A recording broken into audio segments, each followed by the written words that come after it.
Very good morning student. आज का हमारा कंपलसरी इंग्लिश का जो टॉपिक है फोनेटिक ट्रांसक्रिप्शंस का है, जिसके बारे में पहले हम डिस्कस कर चुके थे। फोनेटिक ट्रांसक्रिप्शंस ये आपके सिलेबस में एक नया टॉपिक है, जिसमें जिस तरह से आप इंग्लिश पढ़ते हैं, इंग्लिश पढ़ने के लिए आपने ABCD सीखी है, हिंदी पढ़ने के लिए आपने वर्णमाला को सीखा है, इसी तरह से फोनेटिक्स ट्रांसक्रिप्शन की एक अलग अल्फाबेट है, वो हमें उन अल्फाबेट को लर्न करना है। तो ये है क्या? देखो, फोनेटिक्स ट्रांसक्रिप्शन ये एक इंस्टीट्यूट है IPA, जिसकी फुल फॉर्म है I से बनता है इंटरनेशनल, P से फोनेटिक्स और A से एसोसिएशन। तो इंटरनेशनल फोनेटिक्स एसोसिएशन ये एक संस्था है जिसने इन फोनेटिक सिंबल्स को बनाया है। और किन सिंबल्स को बनाया है? वो सिंबल्स है, जैसे इनको हम बोलते हैं, अगर हम सिंबल्स की बात करते हैं तो international phonetic alphabet, alphabet means होता है वर्णमाला। तो इस इंटरनेशनल फोनेटिक्स एसोसिएशन जो एक इंस्टीट्यूट है, इसने उन सिंबल्स को बनाया है, और जिन सिंबल्स को हम पढ़ते हैं उनको हम बोलते हैं इंटरनेशनल फोनेटिक्स अल्फाबेट। अब हम इन्होंने जिस तरह से इंग्लिश में 26 लेटर होते हैं, ऐसे ही फोनेटिक्स में लेटर्स होते हैं। अब हम उनके बारे में पढ़ेंगे कि कौन कौन से वो लेटर्स होते हैं। एक बार इनका स्क्रीनशॉट ले लो यहाँ तक।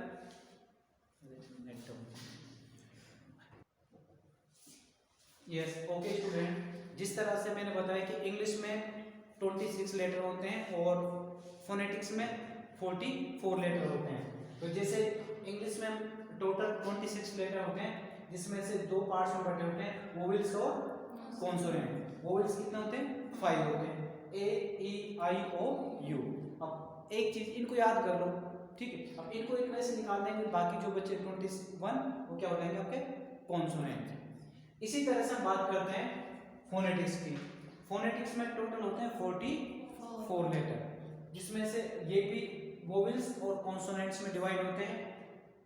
वोवेल्स 20 होते हैं और कॉन्सोनेंट 24 होते हैं। अगर हम वोवेल्स की बात करें तो वोवेल्स को भी यहाँ पर दो भागों में बांटा गया है। एक होते हैं प्योर वोवेल्स, ये होते हैं 12, और दूसरे होते हैं डिप्थंग, ये होती है 8। अब देखो, इसमें वोवेल्स दो प्रकार के बांटे, प्योर वोवेल्स और डिप्थंग। इनमें क्या अंतर होता है? प्योर वोवेल्स का मतलब होता है कि एक स्वर से आने वाली ध्वनि, जैसे भाई स्वर, एक स्वर भी होता है, दो स्वर भी होते हैं, तो एक स्वरों से मिलकर जो ध्वनि आती है वो तो कहलाते हैं प्योर वोवेल्स। और डिप्थंग्स होती है जो दो स्वरों को मिलाकर एक साउंड आती है, वो कहलाती है डिप्थंग्स। जैसे मान लो, अब हम इसमें स्वर पढ़ेंगे तो कई प्रकार के स्वर हैं, जैसे मान लो ये छोटी ई को दर्शाता है, ठीक है, और जैसे ये है, ये एक ही मात्रा को दर्शाता है। तो अब ये ई तो एक स्वर की ध्वनि है और ये भी एक स्वर की ध्वनि। अगर हम इनको ऐसे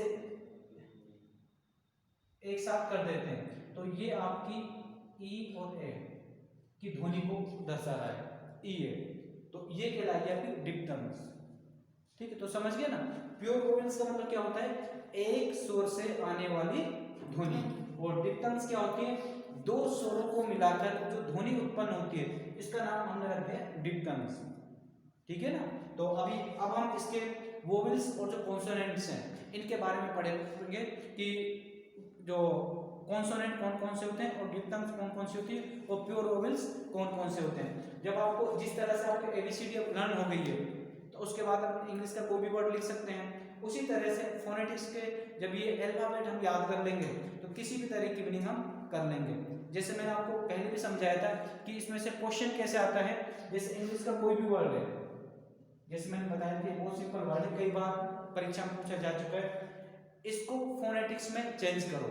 अब इसका आपने देखा वर्ड,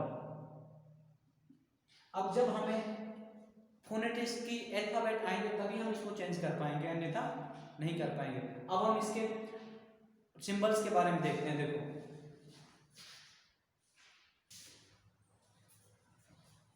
यस, अब इसके कॉन्सोनेंट्स के बारे में बात करते हैं। इधर टेबल देखो, जैसे ये इसके फोनेटिक्स के सिंबल्स हैं, ठीक है। जैसे मान लीजिए हिंदी में आपको कहीं पे की साउंड आती है, पे से कोई नाम लिखना है, कुछ भी लिखना है, तो पे का जो सिंबल फोनेटिक्स में क्या होगा? Small P.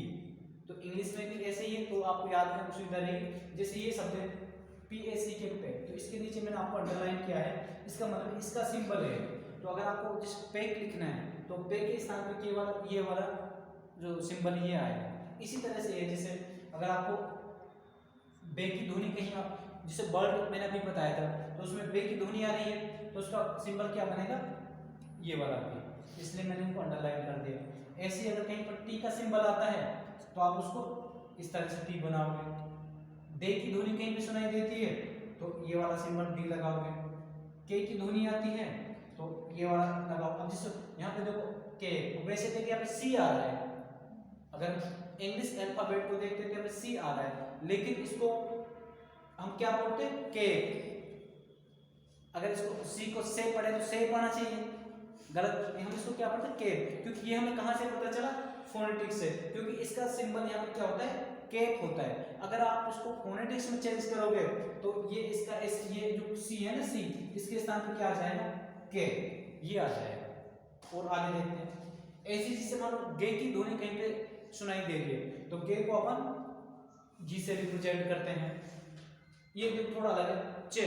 अगर कहीं पर भी आपको चे की ध्वनि आती है और उसको आपको फोनेटिक्स में चेंज करना है तो आपको इस तरह से ये वाला सिंबल्स बनाना है। इसमें आपको क्या करना है, ये किसका सिंबल है, टी का, टे का, और इसके साथ में ये सेसर को व्यक्त करता है, ये वाला सिंबल बनाएंगे। तो ये बन गया हमारा चे का सिंबल। किसका बन गया, चे का।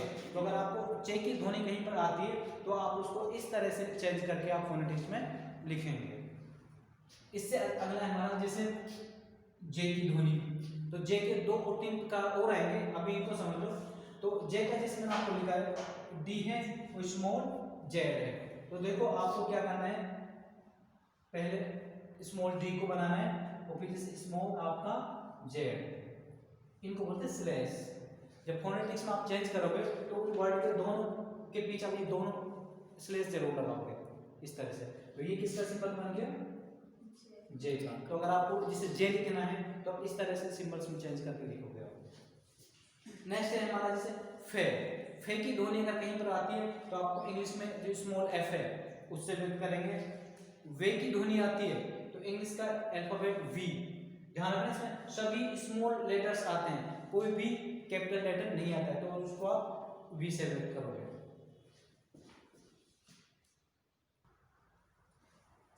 यस, आगे सिंबल्स की बात करते हैं। जैसे अगर मानो थे की साउंड कहीं पर आ रही है तो इसका सिंबल इस तरह से बनेगा, जिसको कि आप पहले से जीरो और फिर इसको जिसे काट देते थी का, इस तरह से इसको बना सकते हो। जैसा थिंग, तो टीएच जो है थे की ध्वनि आ रही है, इसकी जगह आपको ये वाला सिंबल्स बनाना है। ऐसी जैसे अगर डे की बात करते हैं तो इसमें आपको ऐसी पहले जीरो बनाना है, तो इसके ऊपर ऐसे मल्टीप्लाई का गुणा का निशान लगाना है, बन जाता है दे। तो जैसे दे, तो टीएच, मतलब ये भी टीएच है और ये भी टीएच है, लेकिन इसको तो अपन क्या पढ़ते हैं, थे पढ़ते हैं, तो इसको दे पढ़ते हैं। तो ये हमें कहाँ से पता चला, फोनेटिक्स से। अगर ये नहीं होता तो हम इनमें अंतर ही नहीं कर पाते, किसको थे बोले किसको दे बोले। ऐसे ही देखो अगर इस वाले शे की ध्वनि अगर आती है आपको, जैसे शिप है तो इसको अपन ये वाले शिप ऐसे लिखेंगे, तो आपको ये एस लगाना है इंग्लिश का।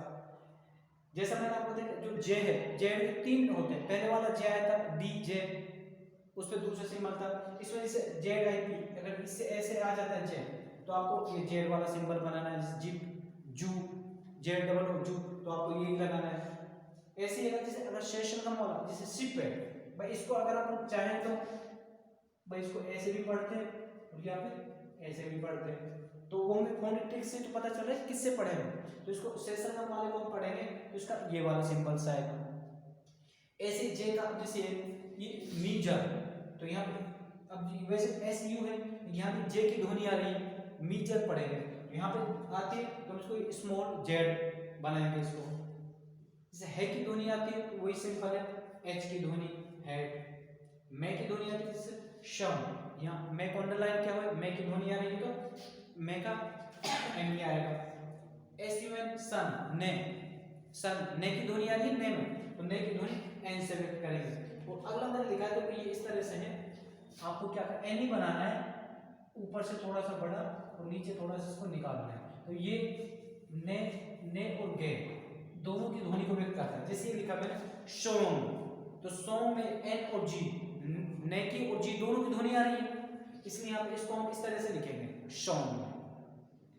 ऐसे ही जैसे अगर वे की ध्वनि आ रही है डब्ल्यू, जैसे वे की ध्वनि आ रही है डब्ल्यू लिखेंगे। इसका जो थोड़ा अलग है ये, ठीक है।